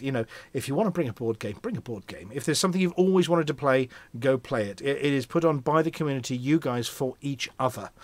We just happen to be facilitating getting the big room bit and making sure you're fed. So, what you bring to it is almost what you get out of it as well. If you bring loads of fun, you'll have loads of fun. There's a message from Volcarius in here, who clearly wasn't listening to the last bit that we spoke about. Could I ask the time to appear if arriving on Friday? I think we covered that one. We'll be there for most of the day, but official setup is from 5. Yeah. If you're planning on helping out with the setup, then 5-ish is good. A bit earlier is okay. Don't get there too early because we may not be able to get into the room. If you're planning on just coming down so you can be here early on the Saturday, then Saturday. Get down in time to eat. So come down 6, 7, 8, 9, 10 in the evening. It doesn't matter. Yep. We'll probably be in the bar Friday night, and you'll be welcome to join us. There'll be people there. Things, so. Yeah, there is a swimming pool there. There is a jacuzzi there, and all sorts. If you want to turn up earlier, if you've got a room booked for the Friday night, you want to turn up earlier, use the hotel facilities, and chill out for the day. Does it have a gym? It has a gym. Yes. Ooh. So if you want to make use of the facilities, but in terms of our room, not before 5, but if you want to just meet people, chill out, or enjoy the facilities at the hotel, do turn up earlier if you want. That's not a problem at all. It's a very comfy hotel. There is also, for those that want it, a pub opposite. So, we don't have to be stuck in the hotel. There is a pub just opposite the entrance to it as well. But if you see the setup team working hard, the most useful thing you might be able to say is, can we go and grab you a glass of something cool if it's a really hot day, like a big lime soda, to keep the setup team cool? If you don't mind, that would be much appreciated. Because we always neglect ourselves. Standard rules apply. You bend it, you mend it. I mean, basically, take care of everybody's stuff. If you're sitting down at one of the really rare retro computers and stuff a pint down next to the keyboard, do consider that knocking it over a really rare piece of technology would be a bad idea. So please do have respect for everybody's equipment they've brought along. These are their pride and joy as well. So, be a little bit careful around some of the really, really nice computer equipment that's going to be there. Also, if you're bringing it and you think there might be others that look just like it there, label it, whatever it is. If you're bringing a one-of-a-kind 6-axis full-motion rig, probably safe not to. But if you're bringing a VR headset or a Stream Deck, or a Steam Deck, rather, stick your name on the back. We do have a label machine at the front desk when you arrive if you would like to stick a temporary label on the back of any of your equipment as well. I think the other thing is you just mentioned weather there. The weather is looking okay that weekend. Yeah, it is. We have had a couple of messages from people looking ahead. So let's have a look at the weather report. Is it barbecue weather? Well, we're having a barbecue. Friday's currently forecast to be slightly better, but it's certainly barbecue weather. It's low 20s. It's England barbecue weather. Possibly which means rainy that it's in the not morning. torrential downpours.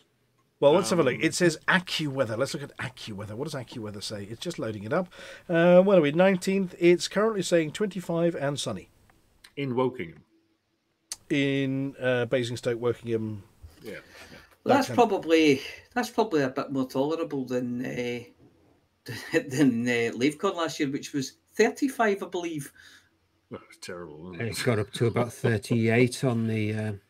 Yes. The Monday on the way home. Yeah, I was actually heading north at that point, so it was getting cooler as we were going. It's 10 days away, but at least it's going to be pleasant. It's looking okay. Might get a shower. Not even far away. Yeah, well, we're going to have the 10 two days. easy ups on the outside in the secret garden as well, so that there is a little bit of shelter. Or there's the rooms, or the whole hotel. And in fact, the rear of the hotel has a covered area with low tables, with like a sort of a large swoopy awning over it as well. So there are some covered areas if it does rain or it's a bit icky. But nobody jump in the fountain. It didn't look that clean when I was there. There is loads of parking. If you are unloading, please unload your vehicle and then move it to the car park. Don't block the doors. And yeah, that's about it really. Those are the rules. So we'll catch up with everybody next Saturday, and then we'll be back to a normal show as long as we're not too exhausted thereafter. Other than that, does anyone else have any questions? I'm just looking at the questions from the chat. I don't. No dead meat. You are expected to be clothed at all times. Does that include everyone else or just dead meat? Especially dead meat, should we say? Especially dead meat. Yeah, we expect dead meat to be clothed even when he's in the shower. So, Commander Volcarius, I am game for any board or card game you have. If you fancy gaming, I am game. Bring it along. Yep, absolutely. Rude says dead meat. Yes, it would be. Towels are clothes. Oh no, we're getting into territory now. Yes. Right. Okay. We're going to moving on swiftly. Now, it is traditional at this point in the show, before I locate the end button, which I think I've located, to issue a warning that what's about to happen. Actually, we are going to raid somebody as well. So those of you listening at the moment for the end of the show, we're going to be playing the end of the show theme tune. At the end of that, we're going to go and raid some unsuspecting elite streamer. Do we know who's live at the moment? We got any recommendations before we go? Who's currently live? Leaps out. Is Woolies live? No. Have we got any... Trouble is, if I fire it up, it's going to start making noise on my screen, you see. Flotastic 91 is... any of the partnered ones? Oh, I don't know who they are. I only see... Woolies is offline, the Stargoid's offline. I only see 2 Elite Dangerous streamers. You mean they've made way for us just once? Ooh, Don't see any. Oh, yeah. Alf Aus HH. Well, what do we got? It says drops on Flowtastic 91, which means they're probably a partnered streamer as well. We haven't dropped in on Flowtastic 91 before. So I've lost them. They've got 40. We're about to double their number of viewers. So if you do want to hang around, then we're going to go and drop in and give a warm for the mug to Flowtastic 91 at the end of this. And the other warning we're going to give is Amelia is about to get a little bit loud. So if you are of a sensitive disposition, if you have delicate little ears, if you've got them... And you've survived this long. Then what's going to happen is Amelia's about to get really loud and then the theme tune's going to play. So move your headset away from your ears a tiny bit. Turn the volume on the subwoofer under your seat down unless you want to suffer from brown noise incidents. Amelia? Ready.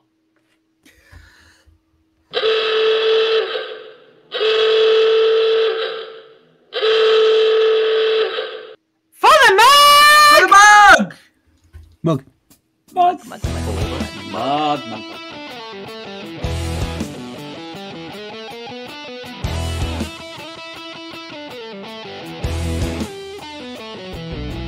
No journey too long and no cargo too small. The profit margins never really mattered at all. We're gonna take the cargo where it's needed today. Super cruising all across the Milky Way. We'll take anything, anytime, anywhere. Loading up the T-9s to the brim with grain. For the mug, yeah, you know just where we're coming from. For the mug, now everybody sing the Hutton Trucker song. For the mug. Flossie always seems to crash into the sun. Swivel likes the pilot on the Xbox One.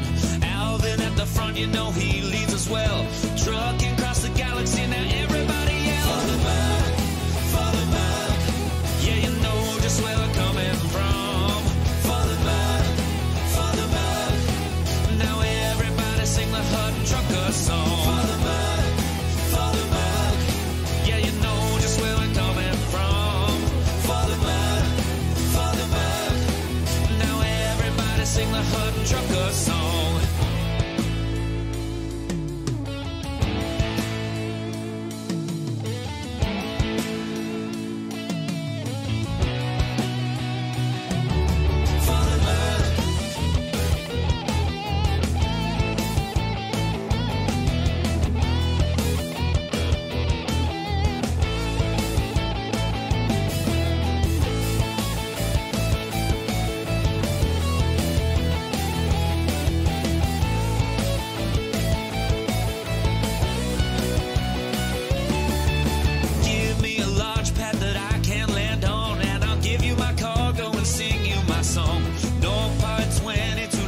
To go cruising to Hutton, whoa, no journey too long and no cargo too small.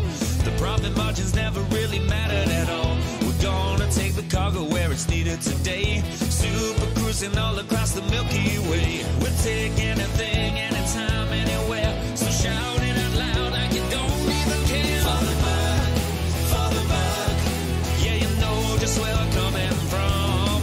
For the mug,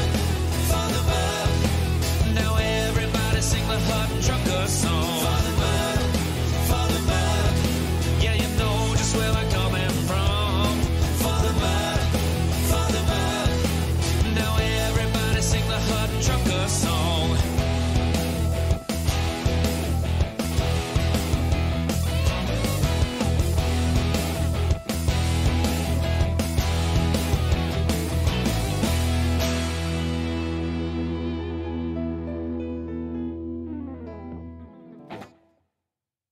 Ladies and gentlemen, that's the end of the show. Everyone's buggered off. Why don't you bugger bugger off off too?